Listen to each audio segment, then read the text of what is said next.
It's time now for your weekly fishing reports and real-time outdoor news from the Southwest region. This is Fox Sports Outdoors Southwest. As I travel and fish across this great country of ours, without a doubt, the number one most frequently asked question I get is this: why do I go fishing and I don't catch fish? There are a myriad of reasons why people don't catch fish when they go. While in 35 years of fishing for a living, I haven't seen everything, I can tell you that I've seen most of it, and I've seen most of the mistakes that anglers make that keep them from putting fish in their fish basket, live well, or on their dinner table. On this week's show, it's my top 10 mistakes that anglers make.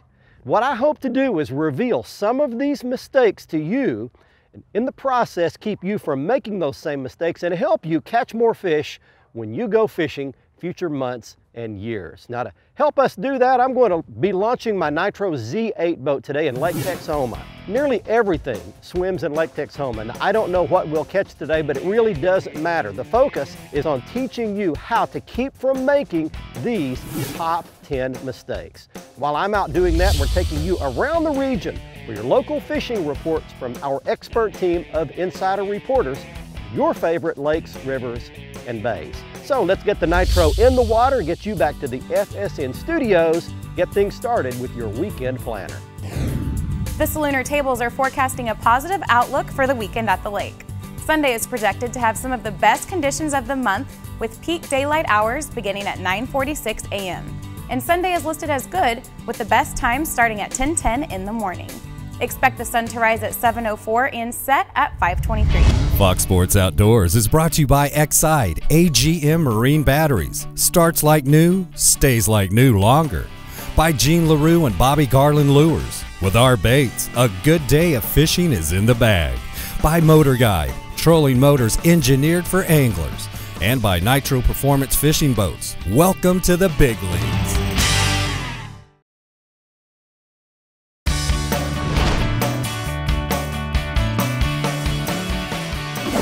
Oh, there's one.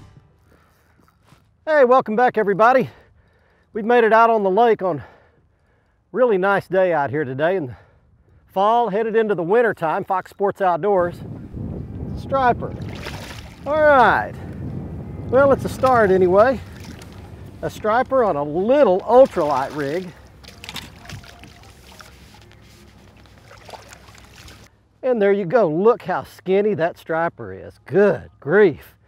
He needs to eat something. All right, well, hey, I promised you that today we were going to be talking about the 10 biggest mistakes that I see anglers making. So let's start with where. Where you fish is the most important factor. 3 things about that. Point number 1, you need to get mobile. You need to be able to get off the bank, off the shore. You don't have to have a fancy boat rig. You can get a canoe, a kayak, a john boat, anything that gets you off the shore, and then you need an inexpensive fish finder of some kind. The Lowrance has come out with a brand new one that I promise you can afford. I'm going to show it to you at the end of today's show in the Academy Sports and Outdoors Right Stuff feature.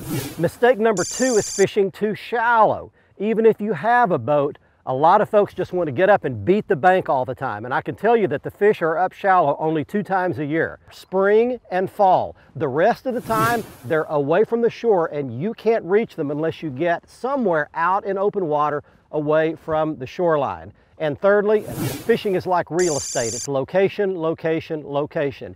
You've got to find where the fish are, and we'll talk some more about that later. 3 things that will keep you from making the 3 biggest mistakes I see people making. Hey, let's go to Oklahoma. Start off with your fishing and lake reports from there. Here's Gary Collins. Hey, we all knew it was going to get cold here in Oklahoma, but I don't think many of us thought it was going to get this cold this fast. But you know what? The forecast shows much more seasonal weather ahead. That's going to make for some great late fall, early winter fishing. One group extremely excited about these conditions, the crappie fishermen. They know they're just days away from it busting wide open for some really good crappie fishing around the docks. I checked with some heating docks this week. Here's what's going on across the state. Indian Hills Marina at Bernice on Grand Lake said fishing turnout is light. Fishing's been slow. They expect it to pick up quickly. Same thing, same type of report from Carl Blackwell. I talked to the park manager there. He said the fishing turnout's been slow. As conditions are right to really bust wide open, they expect that to happen really soon. Both of those places have 24-hour, 7-day-a-week honor pay systems for access to their enclosed fishing docks. Now, two places where you can catch some fish right now, a lot of small crappie are being caught. One is Sequoia Bay Marina on Fort Gibson Lake. Talked to John Thomas, who was just coming out of the dock. He said they caught good numbers of fish, mostly small. We had to work pretty hard for keeper fish. Best success about 20 feet deep, small jigs, best colors, Christmas tree. I also talked to Jason at Lake Eufaula Marina. While I had him on the phone, he hollered at a guy fishing on the dock who was doing pretty well on the day, catching a good number of fish. He said his best bait was a baby shad in electric chicken color. Jason also said Blue Thunder has been working well there as well. Jason also pointed out that most of the success right now is coming outside of the enclosed fishing dock around the perimeter of the marina itself. Inside is going to be much better and much more comfortable here in the weeks ahead. Great time of year to be fishing in Oklahoma, but one thing about it, you can't catch it if you don't go.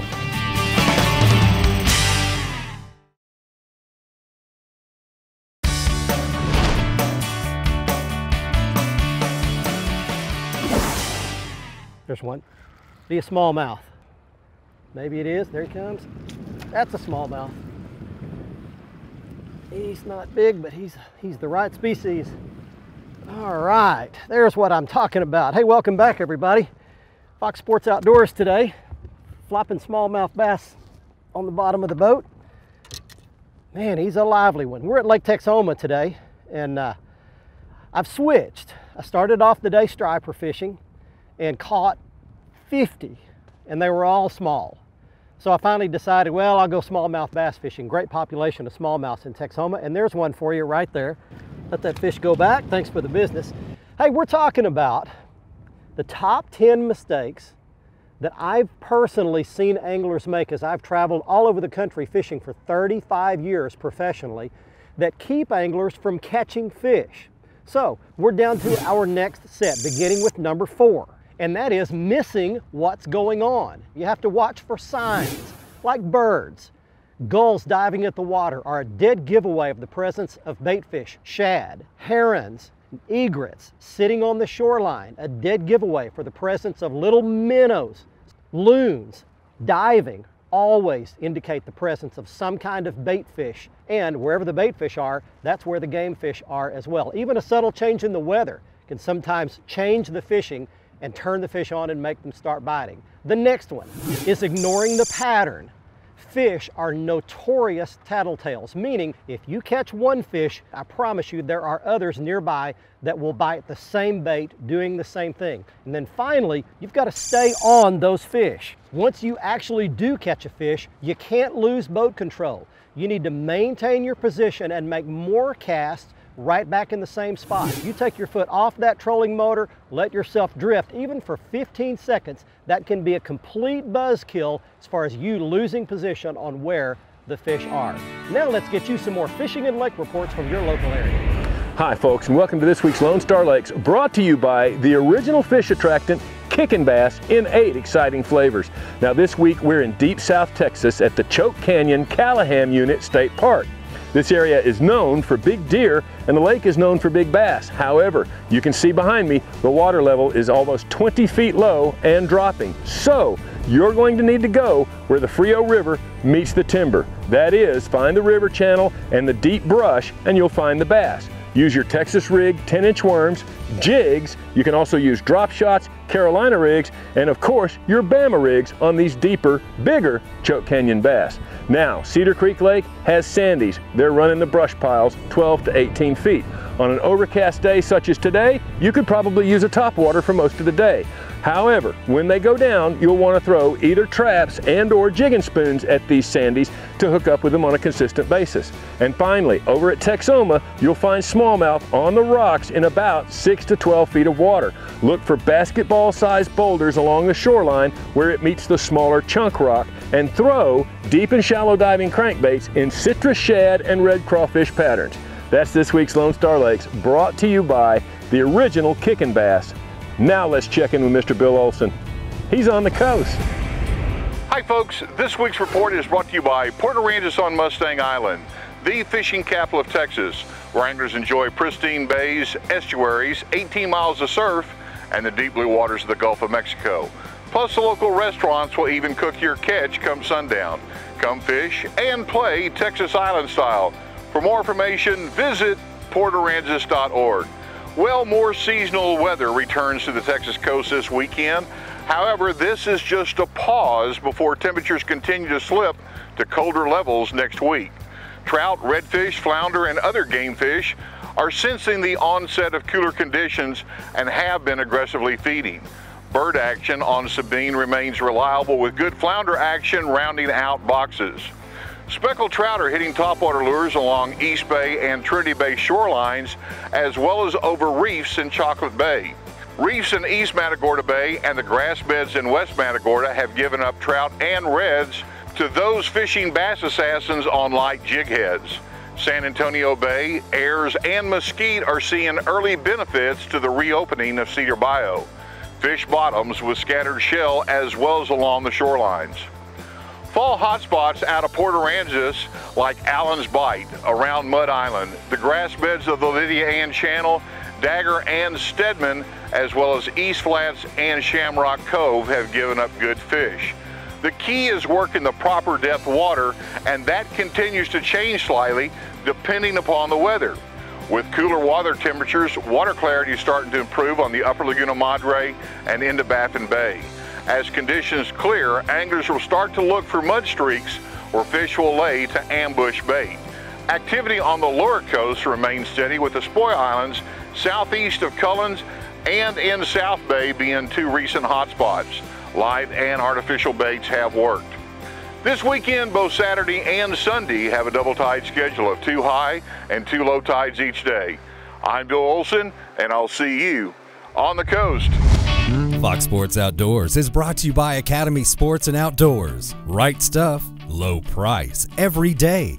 By Mercury Marine, celebrating 75 years of marine excellence. By Stren Fishing Lines, the standard of dependability. By Tracker Boats, it's more than just a boat, it's a tracker. And by Whataburger. Get your day started at Whataburger with the new jalapeno cheddar biscuit.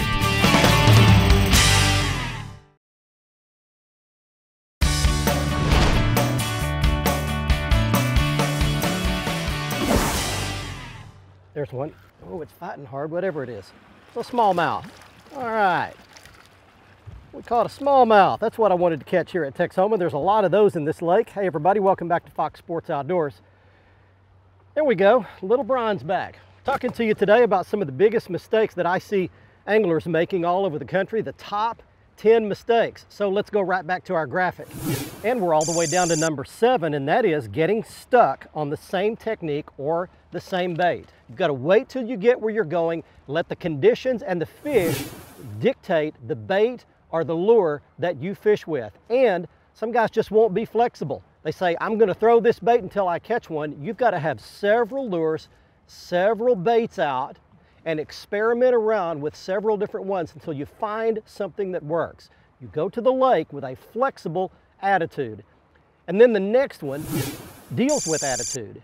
And that's with developing a negative attitude. Some guys just say, well, I don't think I'm gonna catch any, or well, it's gonna be a bad day. And you can't do that. You've got to stay mentally positive, mentally tuned in, and you've got to believe that you could catch a fish on any cast you make, because that is absolutely true. If you're not positive, if you're not expecting a bite, a lot of times it'll catch you off guard, and I see a lot of anglers lose a lot of fish because of a negative mental attitude. That's 2 really important keys. Let's check in right now with Cajun Phil and Kevin, the state of Louisiana. Hey friends, Captain Kevin Broussard here from Fox Sports Outdoors. We're talking Louisiana and saltwater fishing. As you can see, this big pile of fish, the fall flounder run is in full swing. Tell you what, lots of speckled trout, a few nice redfish. Caught most of these flounder on soft plastics on light jig heads. We're fishing the edge of the ship channel or the edge of the drop-offs. These flounder are starting to make the run to migrate out to the Gulf to spawn. Y'all want to make a trip anywhere on the coast of Louisiana, the next few weeks, fishing is going to be unbelievable. Give us a call, and we'll take care of it. Right now, we're going to turn it over to old Cajun Phil and see what's going on in the freshwater season. Let's talk a little bit about bass fishing and white perch fishing. Just talked to Joe Jocelyn up at Toledo Bend. Joe said not only are they catching lots of bass in 3 to 5 foot of water, he said they're catching lots of crappie right now, white perch we call them. I tell you what, they're fishing in brush stops 10, 15, 20 foot deep.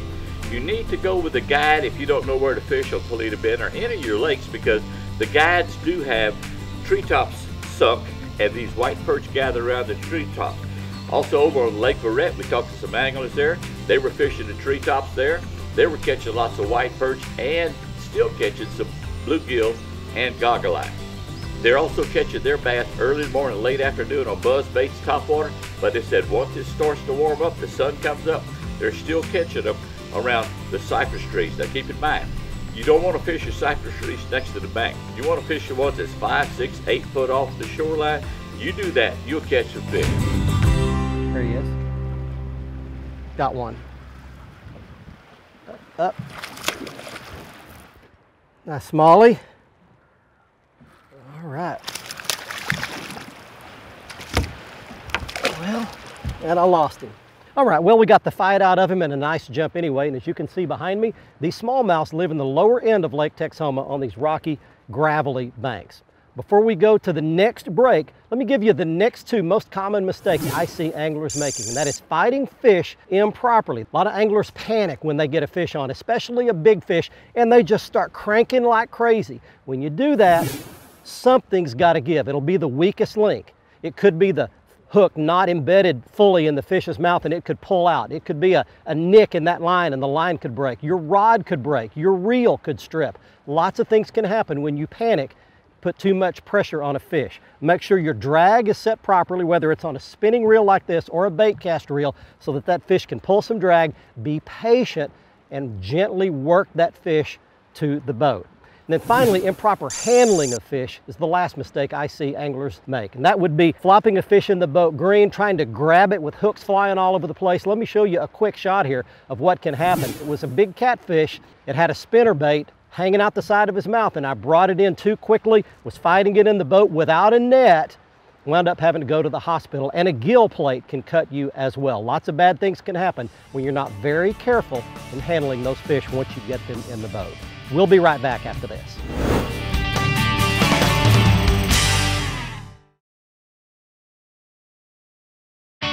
Fox Sports Outdoors is brought to you by Costa Sunglasses. See what's out there. By Luz, setting a new standard in fishing performance. Feel the difference. By Strike King Lures, #1 in fishing. By Lowrance Electronics, find, navigate, dominate. By Fort Worth Nissan, Fox Sports Outdoors is powered by Fort Worth Nissan. Welcome back, everyone. It's time for the Whataburger Ask the Pro, where viewers get insider tips from top anglers. This week's question is from Paul, who writes, I fish mostly in murky water with only 3 to 4 inches of visibility. Does crankbait color really make a difference? For the answer, we checked with Bassmaster Elite angler Tommy Piffle. I would think so. You know, we all, probably black and chartreuse is a favorite crankbait among the pros in real muddy water. So, I think there's a definitely, either some kind of bright color or a real dark color like a black or something would be. But 3 or 4 inches of visibility is not a bad situation. Thanks, Tommy. If you need help from one of the pros, visit foxsportsoutdoors.com and follow the Ask the Pro link to submit your question. Now let's see who wins a new pair of sunglasses on the Costa Catch of the Week. This week's winner in the Costa Catch of the Week contest is Greg Boyk of Houston, Texas, and he is modeling, get this, a 70-pound grouper he caught in the Gulf of Mexico off an oil platform. Greg wins his choice of any pair of Costa sunglasses, and if you'd like to enter the contest, all you have to do is go to the front page of our website at foxsportsoutdoors.com, follow the instructions, send us your photo, and you could be our next winner. If you'd like to see all the Costa sunglasses, just go to their website, go back to the front page of our website, click on the Costa logo. You can see all the frame and lens styles there on their website, including the double haul frame style camo pattern that I was wearing on this week's episode. Next up on the Academy Sports and Outdoors Right Stuff feature, it's the right gear. First of all, if you want to get off the shore, get your first small boat of some kind, there is a new fish finder on the market by Lowrance that is perfect. It's the Elite 3X Color Fish Finder. It's a full-featured sonar unit, comes with everything you'll need to see those fish and see your depth in full color. Get this, all for under $100. Check it out at the Lowrance website, or it's available at your local Academy Sports and Outdoors store. Now, the two baits that we use today to catch both the stripers and the smallmouth bass were the Jean LaRue Rally Grub. It's a relatively new bait on the market. It swims beautifully in the water. It's a perfect length at about 3.5 inches. Comes in lots of beautiful colors. We use that chartreuse color to catch the stripers, and then we use that little darker watermelon color to catch the smallmouth bass. In the recently completed midterm elections in November, less than 40% of America voted. 65% of Americans polled said the country was headed in the wrong direction, but yet more than half the voters never showed up to the polls to do anything about it. I believe that you and I have not only a responsibility to vote, but to become knowledgeable about the issues so that we know who to vote for that represents our views. Most folks don't even know who represents them in either Congress or at the state government level, and there's an easy way to find out. You just go to any browser. In the search bar, type in "Who represents me?" It will take you to a website. You put in your address, and it will show you who represents you in your state government and at the federal government level. If you are one of those that believes our country is headed in the wrong direction, you and I can do something about it. Type "Who represents me" in a search bar and send messages to your local congressman or state representative. I hope you enjoyed our trip today to Lake Texoma, but more importantly, I hope you learned from some of the 10 most common mistakes that anglers make. The mistakes are staying shorebound. You need to get some kind of a boat and a simple fish finder. Fishing too shallow. You need to get off the shoreline, off the bank. Fishing where the fish aren't. It's all about location, location, location. You have to find where the fish are. Missing what's going on. Watch the birds. Watch the bait fish. Watch the weather. Number 5, ignoring the pattern. Fish are notorious tattletales. Catch one. If you copy that pattern, you can catch more. Losing boat control. 15 seconds can drift you off the spot and you might not catch another fish. Getting stuck on the same technique or bait. Losing mental focus, developing a negative attitude, fighting fish improperly, and carelessness in handling fish can cost you a trip to the hospital like it did me. Don't forget that next week's show is on Thursday night at 10:30 p.m. with the repeat airing Saturday morning at 7:30. And don't forget, you can always see the latest episode of our show 24/7 on the front page of our website. We're also up on Facebook and Twitter at the addresses you see on your screen for all the latest fishing news, photos, and video that we don't have time to show you here on the television show. From Lake Texoma, until next week, I'm Barry Stokes. Be safe, have fun. Bye-bye, y'all.